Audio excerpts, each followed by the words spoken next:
One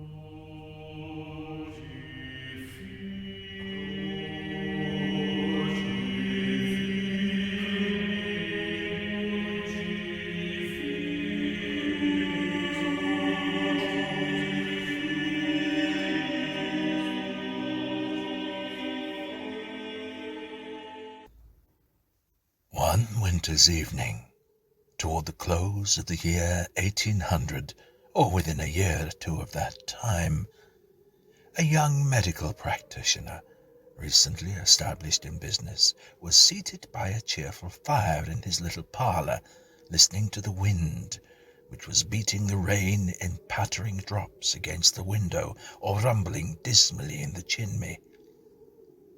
The night was wet and cold. He had been walking through mud and water the whole day, and was now comfortably reposing in his dressing-gown and slippers, more than half asleep, and less than half awake, revolving 1,000 matters in his wandering imagination. First, he thought how hard the wind was blowing, and how the cold, sharp rain would at that moment be beating in his face if he were not comfortably housed at home. Then he thought about how happy it would make Rose if he could only tell her that he had found a patient at last, and hoped to have more, and to come down again in a few months' time and marry her, and take her home to gladden his lonely fireside and stimulate him to fresh exertions. Then he began to wonder when his first patient would appear, or whether he was destined by a special dispensation of Providence never to have any patients at all. And then he thought about Rose again, and dropped to sleep, and dreamed about her, till the tones of her sweet and merry voice sounded in his ears, and her soft, tiny hand rested on his shoulder. There was a hand on his shoulder, but it was neither soft nor tiny, its owner being a corpulent, round-headed boy who, in consideration of the sum of 1 shilling per week and his food, was let out by the parish to carry medicine and messages. As there was no demand for the medicine, however, and no necessity for the messages, he usually occupied his unemployed hours, averaging 14 a day, in abstracting peppermint drops, taking animal nourishment, and going to sleep. "A lady, sir! A lady!" whispered the boy, rousing his master with a shake. "What lady?" cried our friend, starting up, not quite certain that his dream was an illusion, and half expecting that it might be Rose herself. "What lady? Where?" "There, sir," replied the boy, pointing to the glass door leading into the surgery, with an expression of alarm which the very unusual apparition of a customer might have tended to excite. The surgeon looked towards the door, and started himself for an instant on beholding the appearance of his unlooked-for visitor. It was a singularly tall woman, dressed in deep mourning, and standing so close to the door that her face almost touched the glass.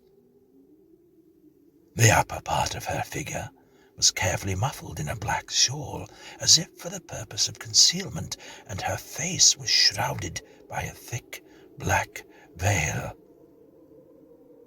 She stood perfectly erect. Her figure was drawn up to its full height, and though the surgeon felt that the eyes beneath the veil were fixed on him, she stood perfectly motionless, and evinced by no gesture whatever the slightest consciousness of his having turned towards her. "Do you wish to consult me?" he inquired with some hesitation, holding the door open. It opened inwards, and therefore the action did not alter the position of the figure, which still remained motionless on the same spot. She slightly inclined her head in token of acquiescence. "Pray, walk in," said the surgeon. The figure moved a step forward, and then, turning its head in the direction of the boy, to his infinite horror, appeared to hesitate. "Leave the room, Tom," said the young man, addressing the boy, whose large round eyes had been extended to their utmost width during this brief interview. "Draw the curtain and shut the door." The boy drew a green curtain across the glass part of the door, retired into the surgery, closed the door after him, and immediately applied one of his large eyes to the keyhole on the other side. The surgeon drew a chair to the fire and motioned the visitor to a seat. The mysterious figure slowly moved towards it.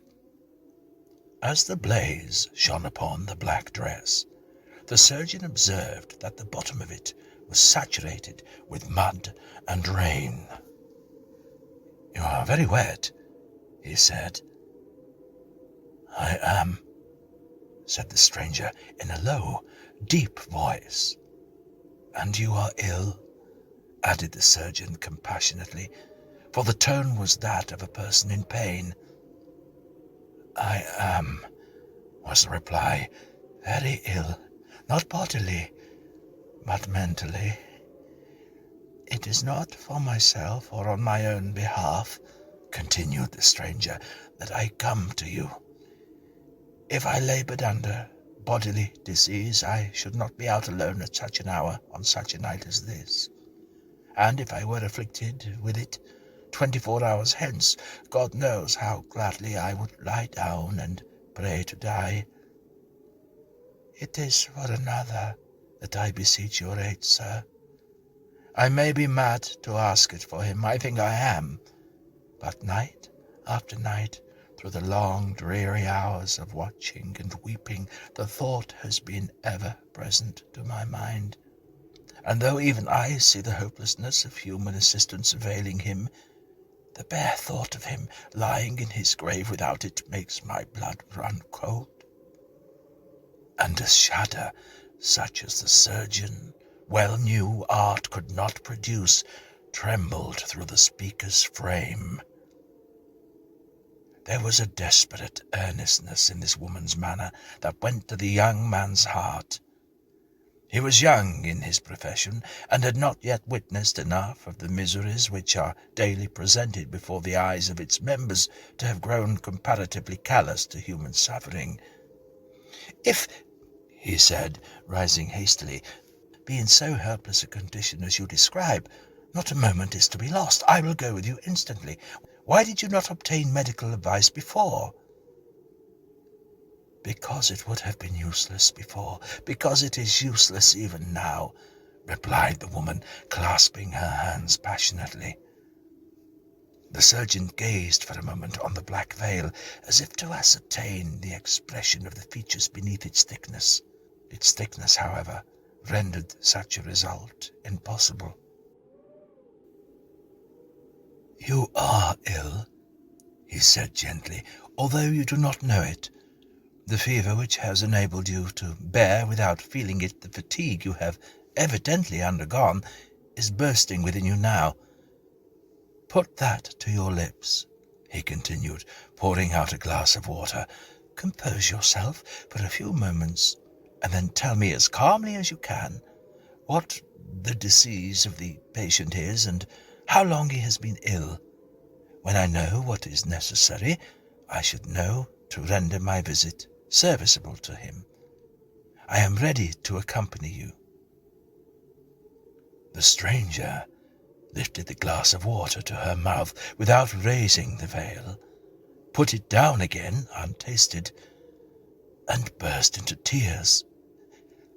"I know," she said, sobbing aloud, "that what I say to you now seems like the ravings of fever. I have been told so before, less kindly than by you.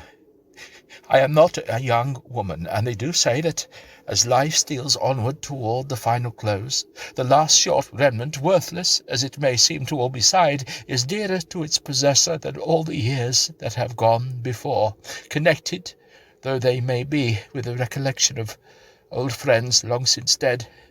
and young ones, children perhaps, who have fallen off from and forgotten one as completely as if they had died too.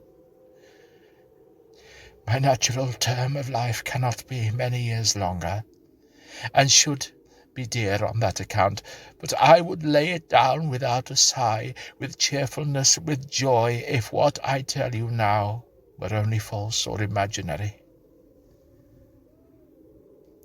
Tomorrow morning he of whom I speak will be, I know, though I would fain think otherwise, beyond the reach of human aid. And yet tonight, though he is in deadly peril, you must not see, and could not serve him. I am unwilling to increase your distress, said the surgeon after a short pause, by making any comment on what you have just said, or appearing desirous to investigate a subject which you are so anxious to conceal. But there is an inconsistency in your statement which I cannot reconcile with probability. This person is dying tonight, and I cannot see him when my assistance might possibly avail. You apprehend it will be useless tomorrow, and yet you would have me see him then. If he be indeed as dear to you as your words and manner would imply, why not try to save his life before delay and the progress of his disease render it impracticable?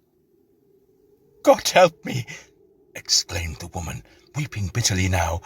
How can I hope strangers will believe what appears incredible even to myself? You will not see him then, sir? She added, rising suddenly. I did not say that I decline to see him, replied the surgeon, but I warn you that if you persist in this extraordinary procrastination, and the individual dies, a fearful responsibility rests with you. The responsibility will rest heavily somewhere, replied the stranger bitterly. Whatever responsibility rests with me, I am content to bear it and ready to answer. As I incur none, continued the surgeon, by acceding to your request, I will see him in the morning, if you leave me the address. At what hour can he be seen? 9, replied the stranger. You must excuse my pressing these inquiries, said the surgeon, but is he in your charge now? He is not, was the rejoinder. Then if I gave you instructions for his treatment through the night, you could not assist him. The woman wept bitterly as she replied, I could not. Finding that there was little prospect of obtaining more information by prolonging the interview, and anxious to spare the woman's feelings, which, subdued at first by a violent effort, were now irrepressible and most painful to witness, the surgeon repeated his promise of calling in the morning at the appointed hour. His visitor, after giving him a direction to an obscure part of Walworth, left the house in the same mysterious manner in which he had entered it. The next morning the young man set off, and at length arrived before the house to which he had been directed. It was a small, low building, 1 story above the ground, with even a more desolate and unpromising exterior than any he had so far passed, and he had passed many. An old yellow curtain was closely drawn across the window upstairs, and the parlour shutters were closed but not fastened. The house was detached from any other, and, as it stood at an angle of a narrow lane, there was no other habitation in sight. The surgeon hesitated for a while, but being a young man of strong mind and great personal courage, he stepped briskly back and knocked gently at the door. A low whispering was audible immediately, as if someone at the end of the passage were conversing stealthily with another on the landing above. Then came the noise of a pair of heavy boots upon the bare floor. The door chain was softly unfastened. The door opened, and a tall, ill-favoured man with black hair and a face, as the surgeon declared afterwards, as pale and haggard as the countenance of any dead man he ever saw, presented himself. "Walk in, sir," he said in a low tone. The surgeon did so, and the man, having secured the door again by the chain, led the way to a small back parlour at the extremity of the passage. "Am I in time?" "Too soon," replied the man. The surgeon turned hastily round with a gesture of astonishment, and not unmixed with alarm. "If you step in here, sir," said the man, "if you step in here, sir, you won't be detained 5 minutes, I assure you." The surgeon walked into the room. The man closed the door and left him alone. It was a cold little room with no furniture apart from 2 deal chairs and a table of the same material. He had not been in the room for a few minutes when the noise of some approaching vehicle struck his ear. It stopped, the street door was opened, a low talking succeeded, accompanied with a shuffling noise of footsteps along the passage and on the stairs, as if 2 or 3 men were engaged in carrying some heavy body to the room above. The creaking of the stairs a few seconds later announced the newcomers, having completed their task, whatever it was, were now leaving the house. The door was again closed, and the former silence was restored.